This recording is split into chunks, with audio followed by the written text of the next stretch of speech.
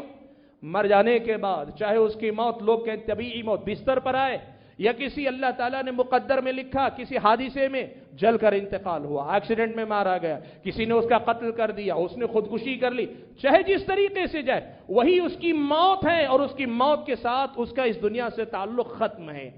اب روح اگر نیک ہوگی، علیین میں ہوگی، بری روح ہوگی، سجین میں ہوگی، روحوں کو نہ علیین سے آنے کی خواہش ہوگی، نیک ہوں گی، اور سجین سے آنے کے لیے ان کو چھٹکارا نہیں ملے گا۔ اس لیے یہ بنیادی مسئلہ یاد رکھ لینا کہ روحیں ہمارے اور آپ کے پاس جب چاہیں ہم حاضر کر لیں، بلا لیں، ایسا نہیں ہو سکتا۔ یہ روحوں کو حاضر کرنے کا مسئلہ اصل میں جنوں سے مدد لینے کی شکل ہے۔ جسے روحوں کو حاضر کرنا کہا جاتا ہے وہ دراصل جنوں سے مدد لینے کی شکل ہے۔ اللہ تبارک و تعالیٰ نے ہر انسان کے ساتھ یہ قرین رکھا ہے، جنوں میں سے، شیطانوں میں سے ایک انسان کے ساتھ لگا کے رکھا ہے۔ انسان مر جاتا ہے، اس قرین کی موت ابھی نہیں آئی ہوتی، وہ دنیا میں رہتا ہے۔ اکثر و بیشتر علاج معالجہ کرنے والے، اکثر و بیشتر علاج کرنے والے لوگ وہ جو کہتے ہیں ہم روحوں کو حاضر کرتے ہیں، آپ کے ابو کی روح آئی، آپ کی امی کی روح آئی، آپ کے چچا کی، آپ کے پھوپا کی، آپ کے دوست کی، آپ کے بھائی کی، آپ کے شوہر کی، آپ کے بیٹے کی، کسی کی روح واپس نہیں آتی ہے۔ یہ جن ہوتے ہیں، شیطان ہوتے ہیں، جن کو یہ لوگ حاضر کرنے کا دعویٰ کرتے ہیں، اور حقیقت یہ ہے کہ یہ جن اچھے جن نہیں ہوا کرتے، یہ جن اچھے جن نہیں ہوا کرتے۔ یہ جو روحوں کو حاضر کرنے کی بات کی جاتی ہے، یہ وہی شکل ہے جس شکل کو اسلامی شریعت نے حرام قرار دیا ہے۔ یہ برے جن ہیں، یہ انسانوں کو کچھ دے کچھ لے کے اصول پہ مدد کرنے کے لیے تیار ہوتے ہیں، اور وہ دیتے کیا ہیں؟ یہ ان کی تعظیم کرتے ہیں، یہ ان کی بڑائی کرتے ہیں، اور وہ ان کی کوئی مدد کر دیتے ہیں۔ اسلامی شریعت کی نظر میں ایسے طریقے سے علاج کرنا حرام اور ناجائز ہے۔ روحوں کو حاضر کرنے کا نام دے، اور بعض لوگ کتاب و سنت کا نام لینے والے بعض لوگوں کو دیکھا، اب وہ دوسرے طریقے سے اس فتنے میں مبتلا، اس فتنے میں دوسرے طریقے سے مبتلا ہیں۔ وہ روحوں کو حاضر کرنے کی بات نہیں کرتے، لیکن وہ یہ کہتے ہیں ایک نیک جن ہماری مدد کر رہا ہے۔ بیمار ایک آدمی بیٹھا ہے،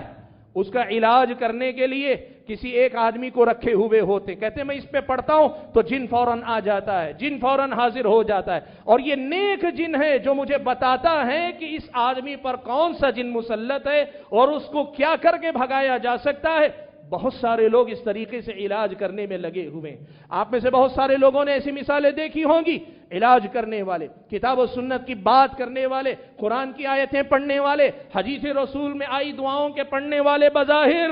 لیکن بباطن جنوں کو حاضر کر کے جنوں سے مدد لیتے، کہتے یہ نیک جن ہے، یہ ہماری مدد کیا کرتا ہے۔ بھائیو، شیطان بڑا عیار ہے،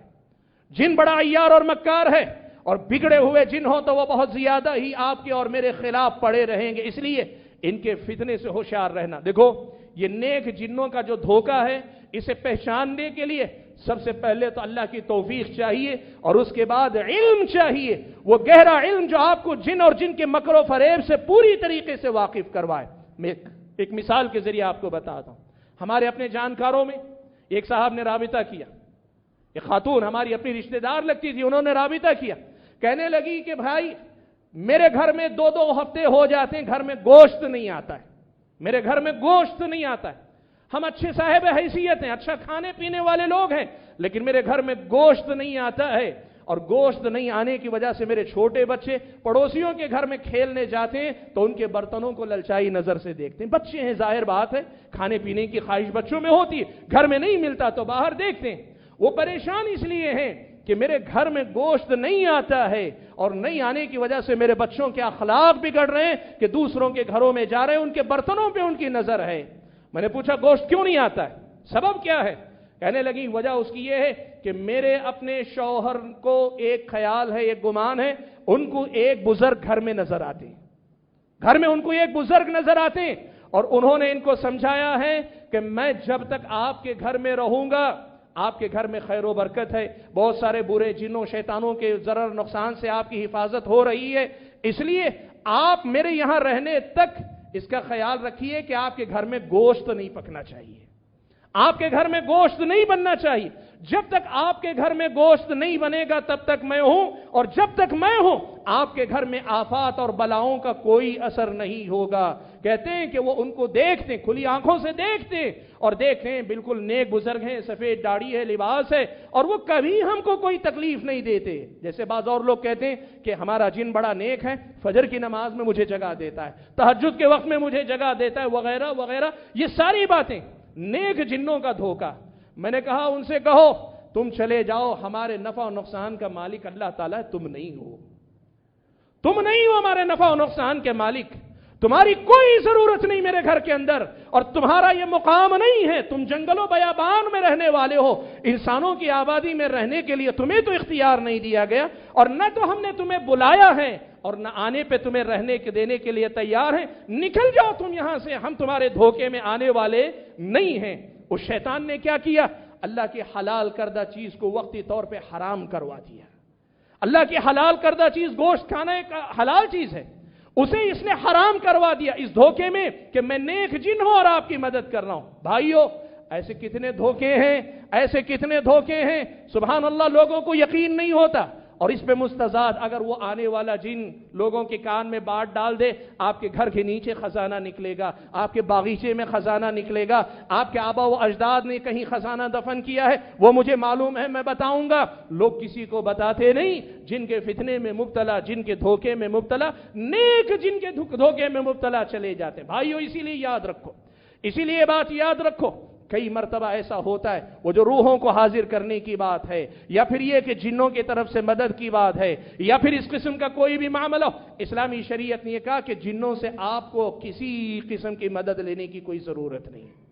کسی قسم کی کوئی مدد لینے کی ضرورت نہیں. اب لو آپ کو بتاؤں، بعض علاج کرنے والے لوگ دعویٰ کرتے ہیں، علاج کرنے والے بعض معالجین کا دعویٰ ہے کہ ہمارے پاس موکل ہے.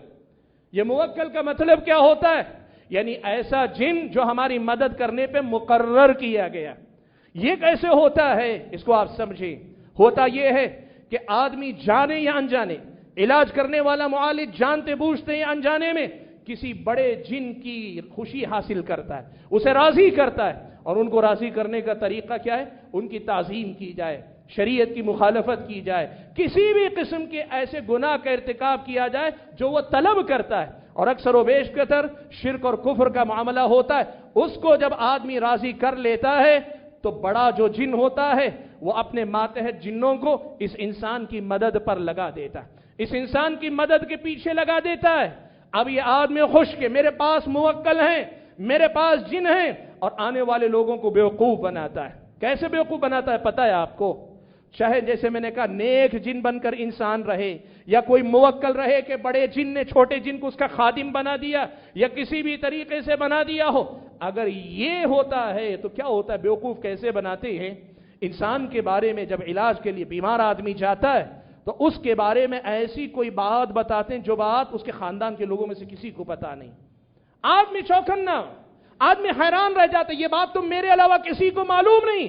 اس کو کیسے پتا چل گئی؟ یہاں سے آدمی کا یقین علاج کرنے والے پر، آدمی کا یقین علاج میں مدد کرنے والے جن پر مضبوط ہو جاتا ہے. جو ایمان اللہ پہ ہونا چاہیے وہ غیر اللہ پہ آ جاتا ہے. اس کی حقیقت کیا ہے؟ نبی علیہ الصلوۃ والسلام نے بیان فرمایا، زمانے جاہلیت میں یہ ہوتا تھا، وہ جو غیب کی باتیں بتانے والے کاہن ہوتے تھے، عراف ہوتے تھے، مختلف قسم کی غیب کی باتیں بتانے والے ہوا کرتے تھے. ان کا معاملہ یہ تھا کہ وہ جنوں سے مدد لیتے کہ وہ غیب کی خبریں لا کر بتائیں. جنوں کو غیب کی خبریں کہاں سے معلوم ہوتی؟ آپ دیکھیں سورہ جن میں اللہ تعالیٰ نے خود جنوں کی زبانی یہ مسئلہ بیان کیا، وَأَنَّا كُنَّا نَقْعُدُ مِنْهَا مَقَاعِدَ لِلسَّمْعِ۔ نبی علیہ السلام کی بعثت سے پہلے یہ معاملہ تھا کہ اللہ نے چھوٹ دی تھی، جن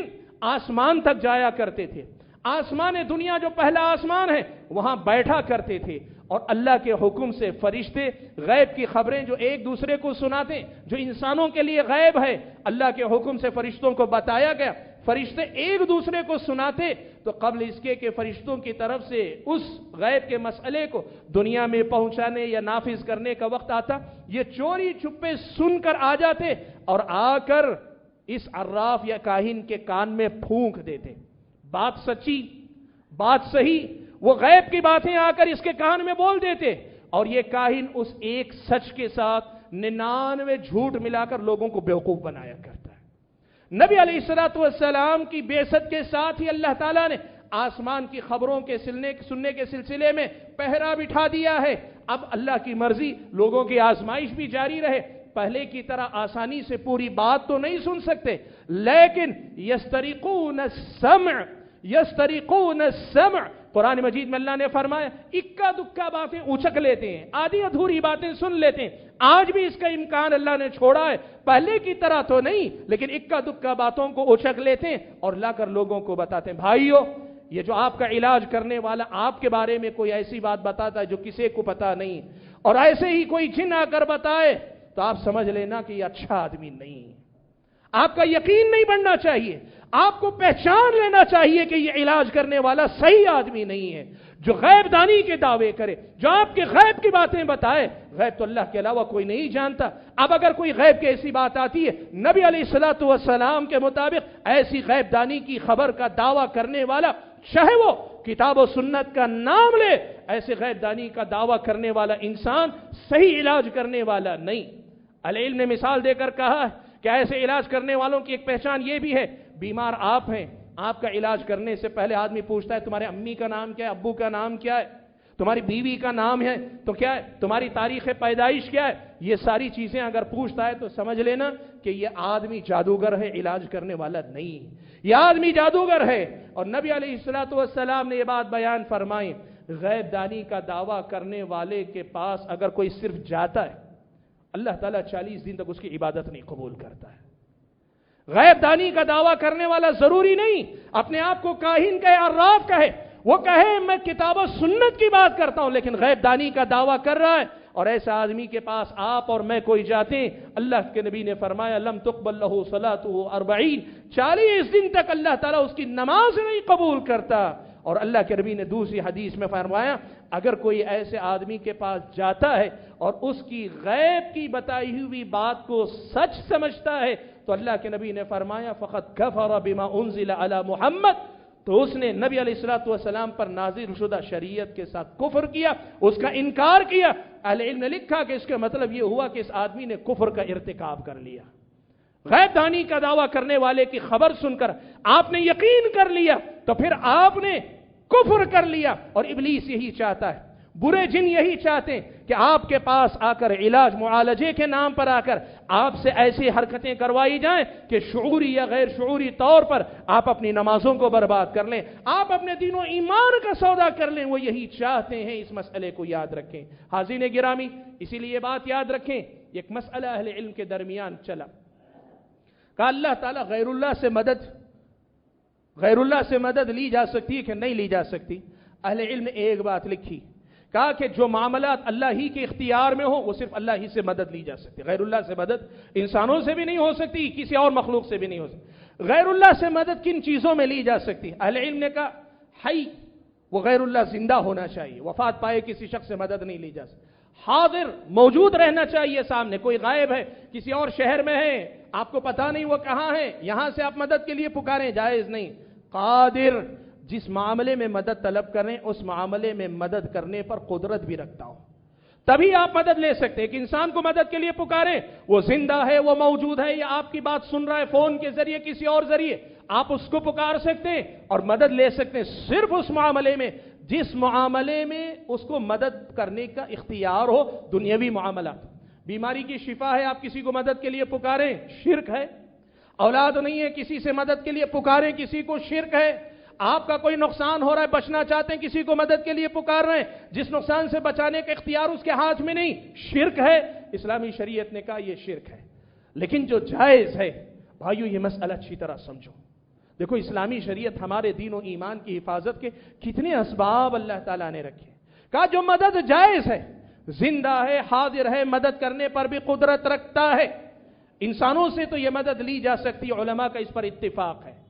لیکن کیا زندہ، حاضر اور قدرت رکھنے والے جن سے مدد لی جا سکتی ہے کیا؟ اس سلسلے میں اہل علم کی دو رائے۔ بعض اہل علم کہتے ہیں کہ جو معاملات انسان کی طرح جن کے اختیار میں ہیں، وہ حاضر ہے، موجود ہے آپ کے سامنے، اس سے مدد لی جا سکتی، یہ بعض اہل علم کی رائے۔ لیکن وہی دیگر اہل علم کی رائے جو راجح ہے، اور اس کے دلائل بہت سارے، اس وقت میں تفصیل میں جا نہیں سکتا، لیکن زیادہ صحیح بات یہ ہے کہ اللہ تعالیٰ نے انسانوں کا عالم جدا رکھا ہے، جنوں کا عالم جدا رکھا ہے۔ نبی علیہ السلام نے اپنی زندگی میں کبھی کسی جن سے کسی قسم کی مدد نہیں لی، حالانکہ آپ کے ایک اشارے پہ وہ سب حاضر ہو سکتے تھے، لیکن اللہ کے نبی نے مدد نہیں لی۔ اس لیے زیادہ صحیح بات یہ ہے کہ جنوں سے کسی قسم کی مدد نہیں لینی چاہیے، حرام ہے کسی جن سے مدد کا طلب کرنا۔ یہی مسئلہ اس باب میں سب سے زیادہ راجح ہے۔ سنیں، نبی علیہ السلام کی زندگی میں ایک مرتبہ یہ واقعہ پیش آیا۔ اللہ کے نبی نے ایک صبح صحابہ کے سامنے کہا، رات میں ایک جن آیا تھا، آ کر میرے ساتھ چھیڑ چھاڑ کر رہا تھا، کوشش کر رہا تھا کہ میری نماز کو ضائع کر دے، میری نماز میں بگاڑ پیدا کر دے، تو میں نے اسے پکڑ لیا اور میری خواہش ہوئی کہ اس کو مسجد کے ستونوں میں سے ایک ستون سے باندھ دوں گا، یہاں تک کہ جب صبح ہوگی تو صبح ہونے کے بعد مدینہ شہر کے بچے اس جن کے ساتھ کھیلتے کودتے، میں چاہ رہا تھا کہ ایسا کروں، لیکن مجھے یاد آ گئی کہ میرے بھائی سلیمان نے ایک دعا کی تھی کہ وَهَبْ لِي مُلْكًا لَا يَنبَغِي لِأَحَدٍ مِّن بَعْدِي، اللہ تعالیٰ مجھے ایسی بادشاہت عطا کرنا جو بادشاہت میرے بعد کسی کو حاصل نہ ہو۔ اللہ کے نبی کہتے ہیں حضرت سلیمان علیہ السلام کی یہ دعا تھی، انہوں نے دعا کی تھی کہ اللہ تعالیٰ جو بادشاہت تو نے مجھے عطا کی ہے، اچھے ہوں کہ برے جن ہوں، حضرت سلیمان علیہ السلام کے غلام تھے، ان کے اشاروں کے پابند تھے، ان کی مرضی کے خلاف جا نہیں سکتے تھے۔ اللہ نے ایسی بادشاہت حضرت سلیمان کو عطا کی تھی۔ نبی علیہ السلام نے کہا میں نے یہ دعا یاد کی اپنے بھائی کی، سلیمان کی، تو میں نے اسے چھوڑ دیا، اسے باندھا نہیں۔ اہل علم نے یہیں سے بتایا کہ اگر کسی جن کو پکڑ کے قابو میں کرنا ممکن بھی ہو، آپ کو لگتا ہے کہ ممکن بھی ہو، جائز طریقے سے ممکن ہو، ناجائز طریقے سے نہیں، جائز طریقے سے بھی ممکن ہو، تو کسی جن کو پکڑ کر اپنا تابع کر لینا یہ حرام ہے اسلام کی نظر میں، یہ جائز نہیں ہے۔ لہذا جو آدمی کہے میرے پاس موکل ہے، سمجھ جاؤ کہ یہ حرام طریقے سے علاج کر رہا ہے، ناجائز طریقے سے علاج کر رہا ہے، اس چکر میں مت پڑو۔ بھائیو بات بہت لمبی ہوگی، میں اپنی تقریر کا یہ اس خطبے کا اختتام قرآن مجید کی ایک آیت سے کرتا ہوں۔ اللہ تبارک و تعالی نے فرمایا وَيَوْمَ يَحْشُرُهُمْ جَمِيعًا، روز قیامت اللہ تعالیٰ انسانوں کو، جنوں کو، سب کو اللہ تعالیٰ اکٹھا کرے گا، تو کہے گا یا معشر الجن قد استکثرتم من الانس، یا معشر الجن قد استکثرتم من الانس، اے جنوں کی جماعت تم نے انسانوں میں سے بہت سارے لوگوں کو خوب گمراہ کیا۔ کہا جائے گا اے جنوں کی جماعت تم نے انسانوں میں سے بہت سارے لوگوں کو خوب گمراہ کیا، خوب فائدے میں رہے، تم اپنا مقصد نکالنے میں، اپنا مطلب پورا کرنے میں کامیاب رہے۔ کیا مطلب بھائیو؟ آپ بتاؤ جنوں کو آپ سے کیا مطلب ہے؟